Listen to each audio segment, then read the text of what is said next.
नमस्कार दर्शकों, आज हम हमारे साथ डॉक्टर जीजी पारिक जुड़े हुए हैं और हम जीजी पारिक से आज बातचीत करेंगे।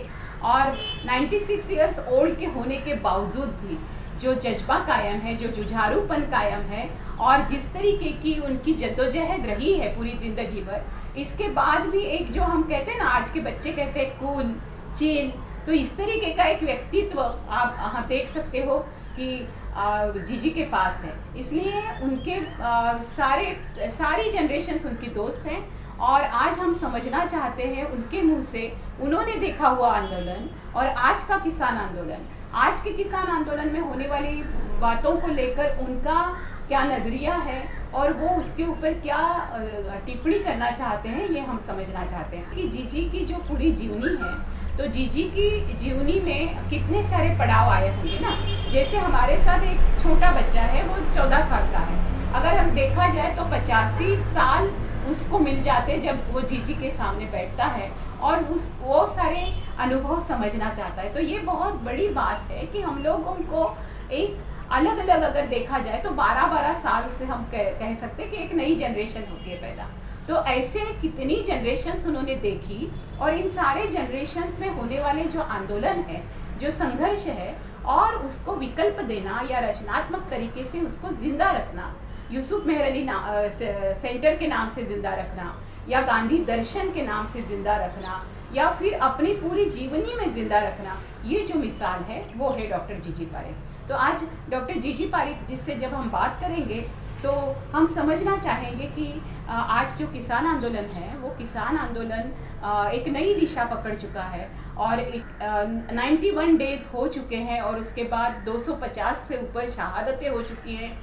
कितने लोग ठंड से, उस समय ठंड थी, ठंड से ठिठुर कर दिल्ली में मरे हैं। इतना ही नहीं तो हमारे ही पास के जो हमारे साथी थे लोक संघर्ष मोर्चा के, तो उसमें सीताबाई जो थी वो 56 साल की, वो भी गुजर गई और वहीं शहीद हुई। और सायरा जी भी जो कि 23 साल की थी, 21 साल की थी, वो भी शहीद हुई।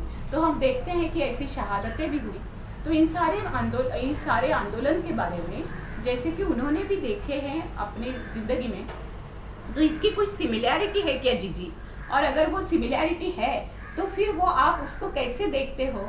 और इस आंदोलन का जो दौर चल रहा है उसमें कौन कौन सी संभावनाएं आपको दिखती है? जी। लेकिन मेरे पास उम्र है, कुछ अनुभव है, कुछ इतिहास है और वो थोड़ा सा आपके सामने रखने की कोशिश करूँगा। पहली चीज़ जो मैं कहूँगा वो ये है कि जब मोदी गवर्नमेंट 2014 में आई तब से मैं बहुत चिंतित था। चिंतित इसलिए था कि इस देश के अंदर जो चीज़ आरएसएस 1925 से लेकर के और आज़ादी तक नहीं कर पाई, वो चीज़ आज़ादी मिलने के बाद 2014 में कर पाई।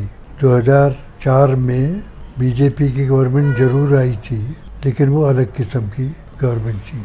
लेकिन उस गवर्नमेंट का मुझको अनुभव था और उस अनुभव की वजह से मैं ये मानने लगा था कि हमारे जैसे लोग कुछ अलग किस्म के विचार रखते हैं, जो गांधी के विचारों से प्रेरित हैं या जो आज़ादी के आंदोलन के विचारों से प्रेरित हैं, उन लोगों के लिए बहुत बुरे दिन आने वाले हैं। और वो लोग जो संस्थाएं चलाते हैं, उन संस्थाओं के भी बुरे दिन आ सकते हैं। और इसी एक विचार को लेकर के मैंने काफ़ी मित्रों के साथ करने की कोशिश की। पहली चीज़ जो मैंने करने की कोशिश, मैं अपने बारे में कह रहा हूँ, मैंने कोशिश की वो ये है कि हम समाजवादियों को इकट्ठा करें। मेरी एक मान्यता है कि समाजवाद यहाँ का जो है वो यहाँ का है। और मैं जब यहाँ का ये कहता हूँ तो उसका मतलब ये है कि यूरोप का इम्पोर्ट नहीं है, इम्पोर्ट था। लेकिन धीरे धीरे जिस तरीके से समाजवादियों ने यहाँ की परिस्थिति को ध्यान में रख कर के उसके अंदर जो परिवर्तन लाया और जो एक मार्ग से लेकर के गांधी की तरफ गए, उसकी वजह से हमारे समाजवाद की व्याख्या, समझ बदल गई, ऐसा मैं मानता हूँ। और इसलिए मैं इसको इंडियन सोशलिज्म कहता हूँ। तो मेरा ऐसा मानना था कि हमारे जैसे लोग, यानी जिनके ऊपर कांग्रेस सोशलिस्टों की असर थी, जिन्होंने मार्क्स को छोड़ करके धीरे धीरे गांधी की तरफ प्रयाण किया, ऐसे लोगों को इकट्ठा होकर के इनके सामने खड़ा रहना पड़ेगा, क्योंकि ये हिंदू मन को जिस तरीके से हिटलर ने जर्मनी के अंदर पूरे वहाँ के लोगों को एंटी जू बना दिया, उसी तरीके से यहाँ के हमारे हिंदुओं को बहुत बड़े पैमाने पर एंटी मुस्लिम, कुछ हद तक एंटी दलित और जहाँ तक आदिवासियों का सवाल है वो शायद एग्जिस्ट ही नहीं करते, इस किस्म की एक वातावरण तैयार कर दिया। और मुझको लगा कि बहुत ख़तरनाक चीज़ है, ये हमारी तमाम आज़ादी की प्रेरणाओं के खिलाफ है और उसके सामने हमको कुछ करना चाहिए। तो पहला प्रयत्न समाजवादियों को इकट्ठा करने का हम लोगों ने किया, सफलता भी काफ़ी मिली, क्योंकि मैं अकेला नहीं था, तमाम समाजवादी सोच रहे थे कि कुछ हमको करना चाहिए। समाजवादी की एक विशेषता है, समाजवादी हमेशा टूटते रहे इस देश के अंदर, लेकिन हमेशा इकट्ठा होना ये भी सोचते रहे, यानी टूटना और इकट्ठा होना या जोड़ना, ये दोनों प्रक्रियाएं साइमल्टेनियसली हमारे देश के समाजवाद के इतिहास से जुड़ी हुई है।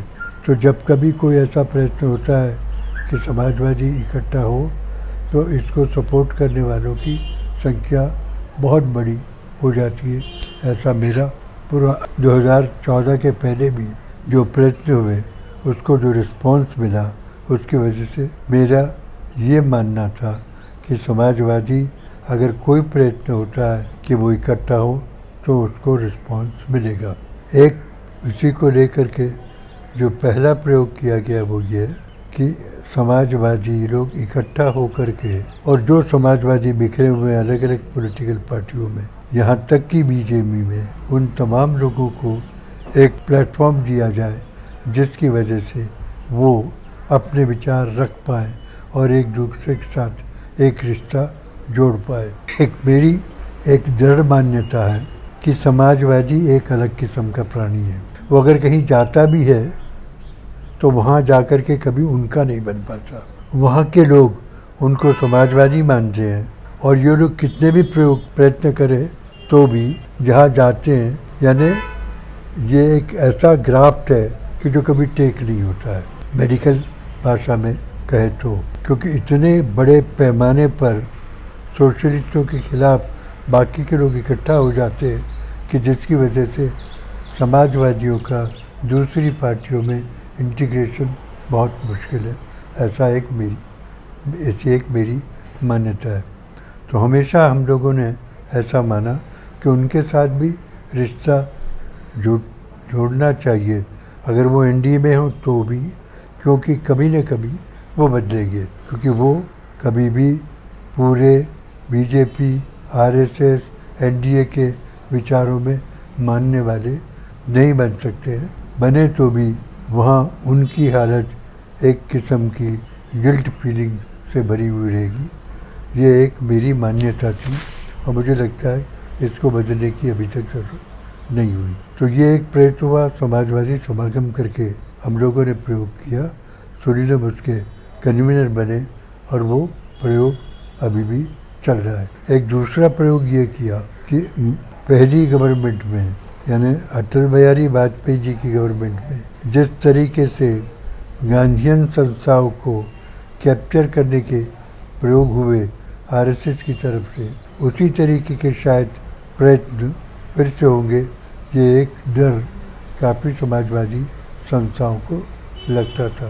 तो हमने दूसरा प्रयोग किया, वो ये था कि समाजवादी पार्टियाँ इकट्ठा होगी, ये कहना गलत होगा। समाजवादी खुद इकट्ठा हो सकते, ये मानना सही होगा, लेकिन समाजवादी संस्थाएं, उनकी प्रेरणा किसी भी पॉलिटिकल पार्टी के साथ हो तो भी वो इकट्ठा होकर के एक साथ काम कर सकते हैं। ऐसी एक मान्यता होने की वजह से हम लोगों ने समाजवादी संस्थाओं को इकट्ठा करके और वी द सोशलिस्ट इंस्टीट्यूशंस करके एक दूसरा प्रयत्न किया। दोनों प्रयोग, पहला अभी भी चल रहा है, दूसरा प्रयोग काफ़ी बड़े पैमाने पर हुआ, लेकिन धीरे धीरे वो आगे नहीं बढ़ पाया, उसको रिवाइव करने की ज़रूरत है। प्रयोग में क्या था कि आज जो समाजवादी अलग अलग खेमे में बटे हुए हैं, लेकिन फिर भी वो अपने आप को समाजवादी कहते हैं उनको उनकी पुरानी प्रेरणाओं को याद दिलाना, उनके साथ एक अच्छा रिश्ता बनाना और उनको धीरे धीरे इस देश की आज की परिस्थिति का आकलन करके और वो अपने आप को बदले। और फिर जिस तरीके से आज़ादी के आंदोलन में सोशलिस्टों ने कांग्रेस को रेडिकलाइज किया, पूरे पॉलिटिक्स को रेडिकलाइज किया, पूरे आंदोलन को रेडिकलाइज किया, उस किस्म की परिस्थिति फिर से निर्माण करना, ये एक प्रयोग था, ये इसके पीछे की प्रेरणा थी। ये सब चल रहा था, काफ़ी लगता था कि शायद फिर से नहीं जीतेंगे, ये भी लगता था कि शायद 30 साल तक ये लोग जीतेंगे। 2019 में 2014 से भी ज़्यादा वोट लेकर के जब ये जीत के आए तो जो पहले का डर था वो मेरे ख्याल से और भी बड़ा बन गया, कंपाउंड हो गया। तो क्या करना चाहिए, इस किस्म के विचार समाजवादी बार बार करते रहे, मैं भी अपने तरीके से विचार करता रहा। एक विचार जो आया वो ये था कि हमको कुछ ऐसा करना चाहिए कि जिसकी वजह से आरएसएस बीजेपी को कुछ सोचना पड़े, और वो इस तरीके का होना चाहिए, क्योंकि अगर आप देखें पूरे मैप के ऊपर तो आप पाएंगे आरएसएस बीजेपी की असर हिंदी बेल्ट में बहुत ज़्यादा है, हिंदी बेल्ट के बाहर कुछ कम है, गुजरात को छोड़ करके, और उसके नीचे उससे भी कम है। ऐसी परिस्थिति में एक ऐसा फ्रंट होना चाहिए कि जो नॉर्थ में हो, जो बीजेपी आरएसएस के खिलाफ कुछ ऐसा काम करे कि जिसकी वजह से उनको इतना कंसंट्रेट करना पड़े कि वो साउथ की तरफ, बंगाल की तरफ न जा पाए। ये एक विचार हम लोगों ने लोगों के सामने रखने की कोशिश की। कौन मदद करेगा, कैसे होगा, चर्चाएं हुआ नहीं, यानी मुझे मंजूर करना पड़ेगा कि हमारी वजह से कुछ नहीं हुआ।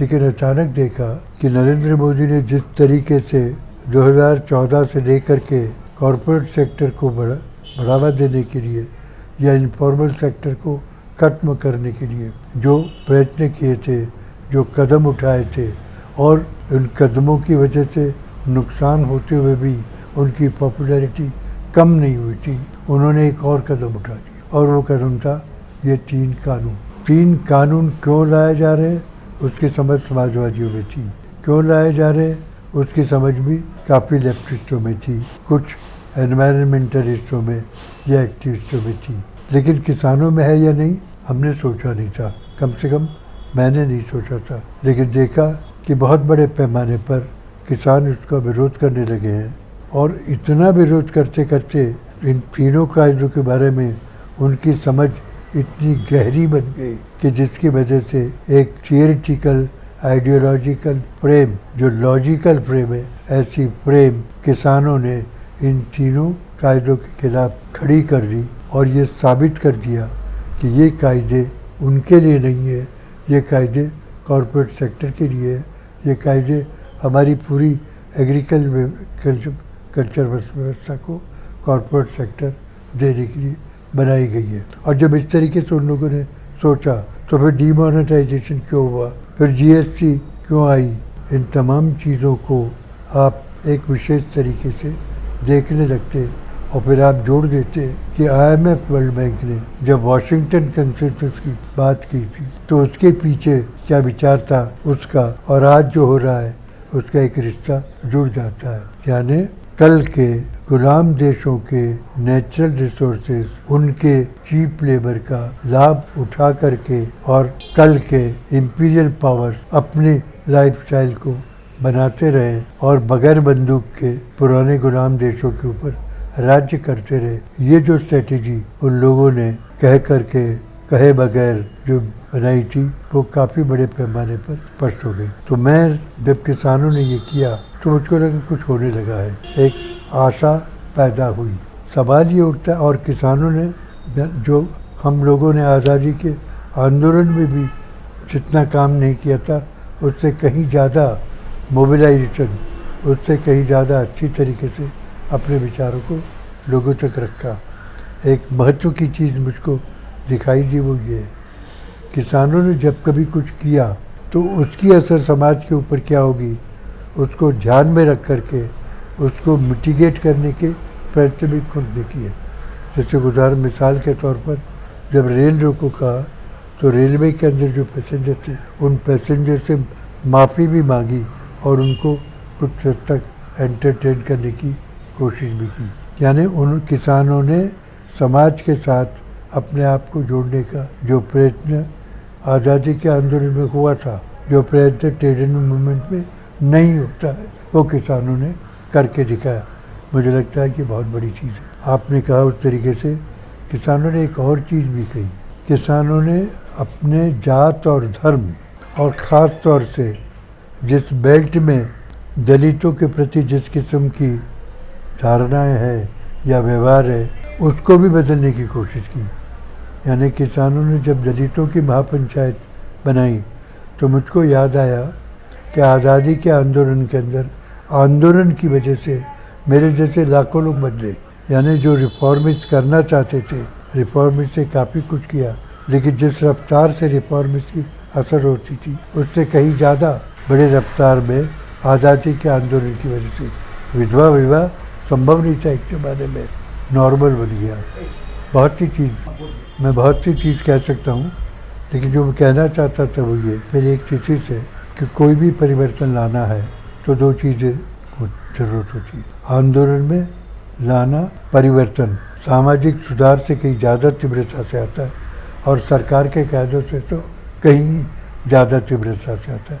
और दूसरा, उस परिवर्तन को लाने वाले आदमी का चारित्र जो समाज चाहता है वैसा हो तो सफलता बहुत ज़्यादा बड़े पैमाने पर मिलती है। एक चीज़ बार बार मुझको लगती है, हमको सोचना चाहिए, वो ये गांधी जी के एक ओपन चारित्र की वजह से उन्होंने जो कहा वो बहुत बड़े पैमाने पर लोगों ने मान लिया। उनके त्याग, उनके सत्य और अहिंसा के बारे में जिस तरीके से उनके विचार थे या वो जिस तरीके से लोगों के सामने रखते थे, उसकी असर त्याग इस देश के अंदर बहुत बड़ी चीज़ है। कुछ लोग हैं वो कहते हैं कि हम लोग भोग को भी इज्जत देते और त्याग को भी इज्जत देते। मेरा ऐसा मानना है कि हमारे देश के अंदर भोग से रजनीश कुछ भी कहे तो भी त्याग को ज़्यादा महत्व दिया जाता है। तो मेरी दृष्टि से गांधी जी इसलिए सफल हुए, जेपी भी बहुत बड़े पैमाने पर इसलिए सफल हुए क्योंकि एक ज़माना था जब जेपी नेहरू के बाद प्राइम मिनिस्टर बनेंगे ऐसा माना जाता था, लेकिन जेपी ने पावर से अलग रहना है ये तय करने के बाद समाज के अंदर एक विशेष प्रकार की उनकी छवि बनी, ऐसा मुझको लगता है। तो मैं जो कह रहा था वो ये, किसान आंदोलन ने जिस तरीके से जो कुछ किया उसकी वजह से काफ़ी चीज़ें जो बदलनी चाहिए थी, जो एक ठहराव आ गया था आज़ादी के बाद, उसको फिर से एक किस्म की चालना मिली है, मूवमेंट मिली है, ऐसा मुझको लगता है। यानी दलितों के प्रति सोचने का तरीका उस बेल्ट के अंदर कम से कम बदल जाएगा और जिसकी असर हो सकता है साउथ तक भी जाए, क्योंकि ये इन्फेक्शस चीज़ है। कुछ लोग करने लगते हैं, दूसरे लोग कहते हैं करने लायक है। तो किसान आंदोलन की तरफ से मैं बहुत उम्मीद से, आशा से देखता हूँ। 26 तारीख को जो हुआ उसके बाद निराशा हुई थी, लेकिन जिस तरीके से उन लोगों ने इसको संभाल लिया उसके बाद लगती है कि ये आंदोलन समाज को भी बदलेगा और सत्ता को भी बदलेगा, ऐसी एक आशा पैदा हुई। लेकिन मुझे लगता है कि नॉर्थ में है, साउथ में धीरे धीरे बढ़ता जा रहा है, मैं मानने को तैयार हूँ। लेकिन मैं इस नतीजे पर पहुँचा हूँ कि अगर आपको समाज को बदलना है तो आज की जो परिस्थिति है, आज की जो अर्थव्यवस्था है, आज जिन चीज़ों को मोदी गवर्नमेंट मनमोहन से 100 गुना ज़्यादा तीव्रता से लाना चाहते हैं, इन चीज़ों को ध्यान में रख करके हमको और भी कुछ करना पड़ेगा, ऐसा मुझको लगता है। मैं या हमारे जैसे लोग, आपने यूसुफ मेरी सेंटर का जिक्र किया, हम एक विशेष तरीके से गुलाम देशों की अर्थव्यवस्था के बारे में सोचते। हम नहीं मानते हैं, आज़ादी के आंदोलन को हमको बताया गया था कि हम उसी तरीके से विकसित होते, विकास की जो व्याख्या प्रचलित है जैसा यूरोप और अमेरिका में, वो संभव नहीं है।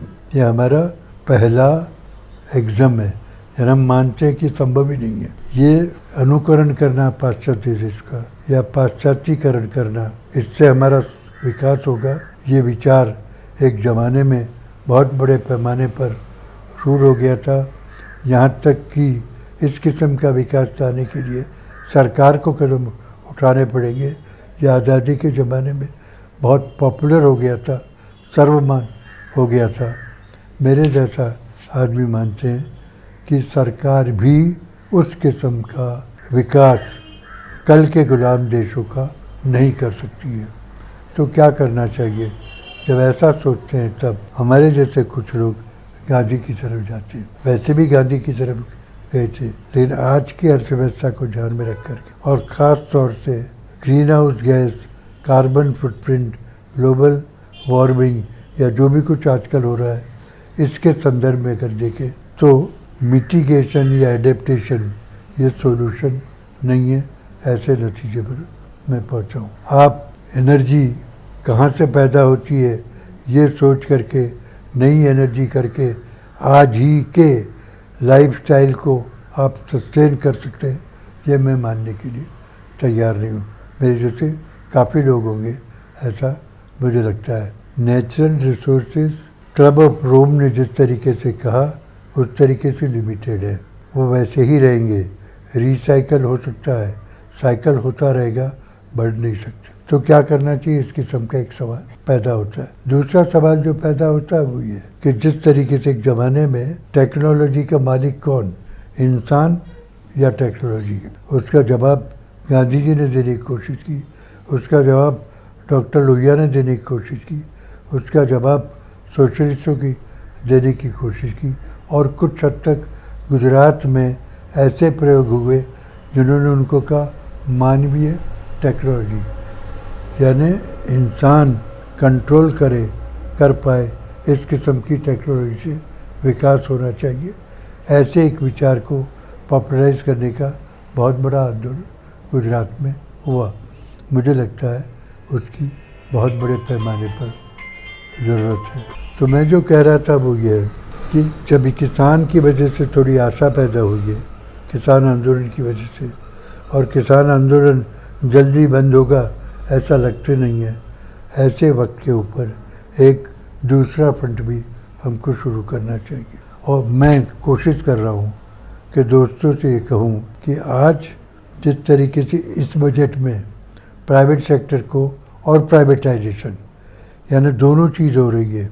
प्राइवेट सेक्टर का रोल महत्व का है और सरकार उसको मदद करे, ये हमारे प्राइम मिनिस्टर कह रहे हैं, और फाइनेंस मिनिस्टर ने बहुत बड़े पैमाने पर प्राइवेटाइजेशन करना चाहिए ये कहा है। IMF वर्ल्ड बैंक से लेकर के 1980 से ये विचार चलते आए हैं। 1990 के बाद हमने इसको स्वीकारा भी था, स्वीकारने के बाद भी वो सफल नहीं हुए थे रेजिस्टेंस की वजह से। अब ऐसा लगता है कि ये गवर्नमेंट इसको किसी न किसी तरीके से, जैसे किसान के तीनों एक्ट को लादने की कोशिश करिए, इसको भी लादने की कोशिश करेगी। तो दूसरा फ्रंट है वो anti privatisation, anti corporatisation, anti आज की इकोनॉमी, इस किस्म का फ्रंट खोलने की ज़रूरत है। और ये फ्रंट जिस तरीके से किसानों का एक सेंट्रलाइज दिल्ली के बॉर्डर के चारों तरफ हो गया, उसकी जगह पर बहुत बड़े पैमाने पर डिसेंट्रलाइज करना चाहिए। मैं इस नतीजे पर भी पहुंचा हूँ कि ट्रेड यूनियन की मूवमेंट नहीं हुई, क्योंकि ट्रेड यूनियन मूवमेंट जब कुछ भी आंदोलन करता है तो ट्रेड यूनियन मूवमेंट का आज तक का इतिहास ये है कि वो मूवमेंट उन तक सीमित होती। इससे इसका इनिशिएटिव ट्रेड यूनियन न ले, सिटीजन्स ने, और ट्रेड यूनियन सपोर्ट बेस से, यानी रिसोर्सेज दे, मदद करे, लेकिन उसका बेस सिटीजन का होना चाहिए। यानी मैं कहना चाहता हूँ, लोगों से अपील करूँगा, ख़ासतौर से समाजवादियों को, गांधीयनों को, एनवायरमेंटलिस्ट को कहूँगा कि हमको एंटी प्राइवेटाइजेशन को लेकर के बहुत बड़ा डिसेंट्रलाइज आंदोलन करना चाहिए। गांव-गांव जाना चाहिए, स्लम टू स्लम जाना चाहिए और कहना चाहिए कि जब कॉरपोरेट सेक्टर के हाथ में आपकी इकोनॉमी चली जाएगी तो आपके लिए कोई भविष्य नहीं। सेंटर फॉर मॉनिटरिंग इकोनॉमी ने अभी कुछ आंकड़े दिए हैं, उसमें उन्होंने कहा कि अप्रैल महीने में 8.5 करोड़ नौकरियाँ गई और ये तमाम नौकरियाँ इनफॉर्मल सेक्टर में गई। जब हम इनफॉर्मल सेक्टर के बारे में सोचते हैं तो हम ये जानते हैं कि 92 या 93% लोग इनफॉर्मल सेक्टर में हैं, लेकिन जब हम थोड़ा सोचेंगे तो ये भी पता चलेगा कि इनफॉर्मल सेंटर पीपल्स इकोनॉमी। मुझे ज़िंदा रहना है, मुझे थोड़ी इनकम चाहिए, मैं कैसे भी करके ज़िंदा रहना चाहता हूँ और उसमें से इनफॉर्मल सेक्टर डेवलप होता है सरकार की मदद से नहीं। सरकार ने तो उसको हमेशा इग्नोर ही किया है।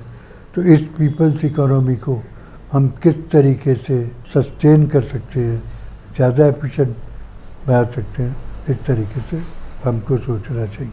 मेरी एक दूसरी भी थिंकिंग है कि सरकार के कुछ भी विचार हो, उन विचारों का अगर मुझे वो मंजूर नहीं है तो गांधी जी की तरह सत्याग्रह तो करके तोड़ना वो एक चीज़ है, लेकिन मैं अपने जीवन में क्या करूँगा ये मैं कर सकता हूँ, क्योंकि सरकार उसको रोक नहीं सकती। मैं एक उदाहरण के तौर पे कहता हूँ, मैं तय कर सकता हूँ मैं गांधी खादी का उपयोग करूँगा, मुझे कोई रोक नहीं सकता। सरकार ये नहीं कह सकती खादी मत पहन, लेकिन मैं खादी को कल की खादी यानी सिर्फ ऐतिहासिक खादी, गांधी की खादी इस तरीके से रखने की कोशिश करने की जगह पर आने वाली कल की खादी इस तरीके से रखने की कोशिश करूँ। और ये कहूँगा ये बायो एनर्जी से, यानी सोलर एनर्जी से भी बायो एनर्जी ज़्यादा महत्व की है, इस किस्म के एक विचार को लोगों के सामने रखने की कोशिश करूँगा। यानी पूरी फॉर्मल इकोनॉमी के खिलाफ अलग किस्म की ऑल्टरनेट पीपल्स इकोनॉमी कैसे डेवलप करना, उसके प्रयोग अगर हम एंटी प्राइवेटाइजेशन को लेकर के सेकंड फ्रंट खोल देते तो इस किस्म की संभावना इसमें से मुझको दिखाई देती क्योंकि मैं अपने आप को एक ऑप्टिमिस्ट मानता हूँ। मैं नहीं मानता हूँ कि आरएसएस बीजेपी हमेशा के लिए इस देश के ऊपर राज कर सकती, संभव ही नहीं है। इतिहास में गांधी इस देश में थे, इतिहास में आज़ादी का आंदोलन एक विशेष तरीके से लड़ा गया था। इतिहास ने, मैं हिंदू था, वो मुसलमान थे, वो इस जात के थे, वो दूसरी जात के थे, इस पूरे जो मेरी आइडेंटिटी थी उसको आज़ादी के आंदोलन ने बदल दी। गांधी ने हमको एक ज्योग्राफिकल बेस्ड आइडेंटिटी और उस आइडेंटिटी को पूरी दुनिया के साथ जैसे विनोबा जी ने प्रयत्न किया उसके साथ जोड़ दिया। मुझे लगता है कि भविष्य उसमें है और उस भविष्य की तरफ जाना है तो किसान ने जो एक ओपनिंग दी है उसका उपयोग करके हमको दूसरा फ्रंट खोल करके ऑल्टरनेट इकोनॉमी डेवलप करने की कोशिश करनी चाहिए। मैं ये कहूँगा कि जो लोग इनके खिलाफ है आरएसएस बीजेपी, जो लोग हिंदुत्ववादी नहीं हैं, उन तमाम लोगों को कुछ न कुछ कुर्बानी, वो जेल में जाए ऐसा मैं नहीं कहूँगा, कुर्बानी करके इस किस्म के आंदोलन को सपोर्ट करना चाहिए। और आखिरी चीज़, एक चीज़ जो मैं जब देखता हूँ किसानों की तो किसान इतने बड़े पैमाने पर अपने आंदोलन को सस्टेन कैसे कर पाए, ये सवाल मैं अपने आप को, और मुझे लगता है कि वो मध्यम वर्ग के हैं, यानी उनको इतना सपोर्ट बेस है समाज के अंदर जो आज़ादी के आंदोलन में था। आज़ादी के आंदोलन में अगर मुझको जेल में जाना है तो मेरा पूरा कुटुंब या मेरे मित्र परिवार मेरे कुटुंब की जिम्मेवारी लेने के लिए तैयार थे लोग। इस किस्म का एक व्यापक सपोर्ट बेस था, उस किस्म का व्यापक सपोर्ट बेस किसानों के अंदर दिख रहा है। और वो इस सपोर्ट बेस को एक तरफ मुसलमानों को लेकर के और दूसरी तरफ दलितों को लेकर के, क्योंकि वहाँ आदिवासी ज़्यादा नहीं है, बहुत दूर है वहाँ से, तो जिस तरीके से कर रहे हैं उससे लगता है उनका सपोर्ट बेस भी बढ़ रहा है और उनकी अपनी सोच भी मेरी दृष्टि से बहुत बड़े पैमाने पर बदल जाएगी। इसको लेकर के अगर हम एक नया फ्रंट खोल सकते हैं तो हिंदुस्तान की शक्ल बदल सकते हैं और ये पूरी दुनिया के लिए, जैसे हमारे आज़ादी के आंदोलन ने दुनिया को बदल दिया, ये आंदोलन बदल सकता है।